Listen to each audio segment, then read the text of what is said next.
नमस्कार, आप देख रहे हैं न्यूज़ 72। मैं रविंद्र राजपूत एक बार फिर आपका स्वागत करता हूं। आज इस शख्स से मुलाकात पहुंचे हैं छत्तीसगढ़ शासन से नवनियुक्त एल्डरमैन श्री रवि राव।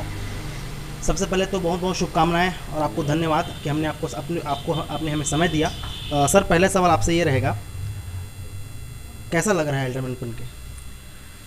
एलन मन के जो जिस तरीके से लोगों को सम्मान मिल रहा है, बहुत ही खुश हूँ मैं। और विशेष तौर पे विकास उपाध्याय जी का बहुत धन्यवाद, आभार व्यक्त करता हूँ कि इतनी बड़ी जवाबदारी जो उन्होंने मुझे दी है।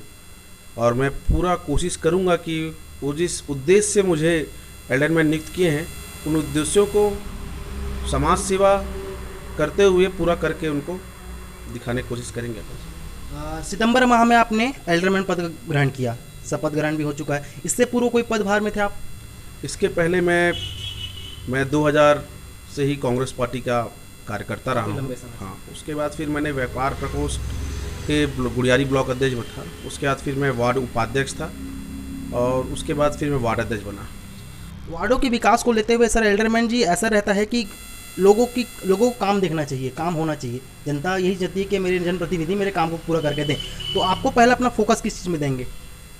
जैसे सबसे बड़ा फोकस होता है रोड का, नाली का, बिजली खंभों का, और बहुत सारी, जैसे राशन कार्ड नहीं बना पाते हैं कोई, किसी को जानकारी नहीं होती है, तो ऐसा कोई विशेष कार्यक्रम, जैसे हमको कोई फ़ोन आता है वार्ड से कि सर मेरा राशन कार्ड नहीं बना है या मेरा वोटर ID कार्ड नहीं बना है, तो हम लोग खुद उसके घर चले जाते हैं।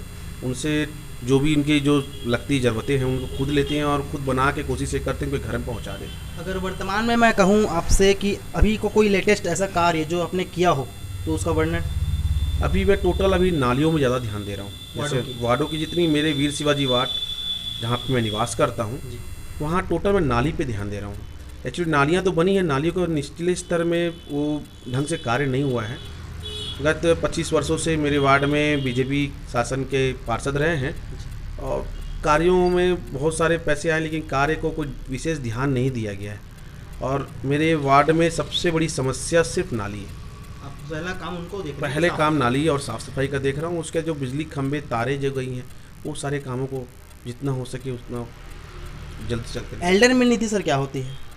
एल्डरमैन निधि ये होती है सर कि साल के 4 लाख रुपए एल्डरमैन को मिलते हैं। वो अपने तरीके से जनता के ज़रूरत के अनुसार उसको खर्चा कर सकते हैं, दे सकते हैं। वार्ड के विकास में ही काम आएगा। एक महत्वपूर्ण सवाल पूछूंगा राव जी।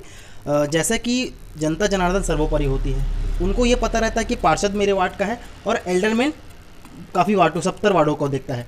तो ऐसे कन्फ्यूज़न में आप कैसे जनता को समझाएंगे कि एल्डरमैन का प्रमुख कार्य और अधिकार क्या क्या रहता है? जैसे मैं कई जगह जाता हूँ तो एल्डरमैन बोलता हूँ तो समझ नहीं पाते हैं। तो जैसे श्रम एरिया में जाते हैं तो एल्डरमैन क्या होता है बोलते हैं, तो एल्डरमैन का मतलब बोलते हैं कि भैया एल्डरमैन शासन के द्वारा नियुक्त किया हुआ पार्षद होता है, उनको समझाना पड़ता है।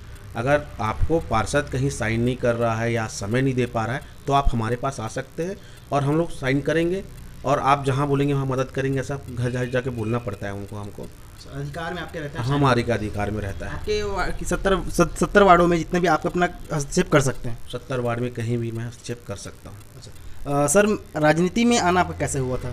2002 से आप 2000 सन से आप राजनीति में जुड़े हैं कांग्रेस पार्टी से, तो आप आइडल किसको मानते हैं और आना कैसे हुआ? एक्चुअली स्कूल टाइम में थे, स्कूल टाइम से फिर यूथ कांग्रेस जुड़ गया अपन। यूथ कांग्रेस जुड़ते जुड़ते फिर विकास उपाध्याय जी का जो कार्य है वो उनसे मैं कुछ ज़्यादा ही प्रभावित हो गया। फिर उनके साथ, उनके जो जिस राह पे वो चले उनके साथ हम भी आगे चले गए। और जैसे आज मैं जो भी हूँ, जैसा भी हूँ, माननीय श्री विधायक विकास उपाध्याय जी के द्वारा से। अंत में सर, एल्डरमैन निधि तो हो गई सर, मानदेय राशि कितनी होती है? मानदेय मतलब तनख्वाह एक जिसे कहते हैं। सर इसकी अभी जानकारी तो है नहीं, कहते 7,000 या 7,500 कुछ बोल रहे हैं, ऐसे कुछ ऐसी कुछ है। तो भविष्य को लेकर आप फोकस कर रहे हैं कि वार्डों के विकास को लेकर कहीं रोकथाम नहीं करना है और काम को भरपूर जितना हो सके जनता के जनार्दन के लिए सेवा में आप तत्पर रहेंगे? सर अभी हम लोग एक मुहिम निकाल रहे हैं, जैसे मैं अपने वार्ड में निकाल रहा हूँ कि मैं एक ऑफिस जहाँ नियुक्त करूँगा वहाँ पर टोटल, मतलब जैसे लोग आधार कार्ड के लिए परेशान हैं, राशन कार्ड के लिए परेशान है, वोटर ID कार्ड नाम जोड़े परेशान है, लोगों को एक्चुअली जानकारी नहीं है कहाँ होती है। अभी हमने शिविर लगाया, शिविर उसमें नगर निगम से पता ही नहीं था कि शिविर वोटर ID कार्ड लगना है। तो अपने ऑफिस में हर चीज़ का सुविधा दे देना है, मतलब जनता कहीं परेशान मत हो। एक्चुअली एक पार्षद जो होता है वो जनता के लिए बनता है, जनता की सेवा के लिए बनता है, और उस सेवा को निभाने में पूरा प्रयास मेरा रहेगा कि जितनी ज़्यादा हो सके उनको सुविधा दूँ। बहुत बहुत धन्यवाद, आपने हमें अपना समय दिया और बहुत ही हम आपको भविष्य के लिए शुभकामनाएं देते हैं, बधाई देते हैं। और आप सभी देखते रहिए न्यूज़ 72। मैं रविंद्र राजपूत, कैमरामैन नवीन के साथ, रायपुर।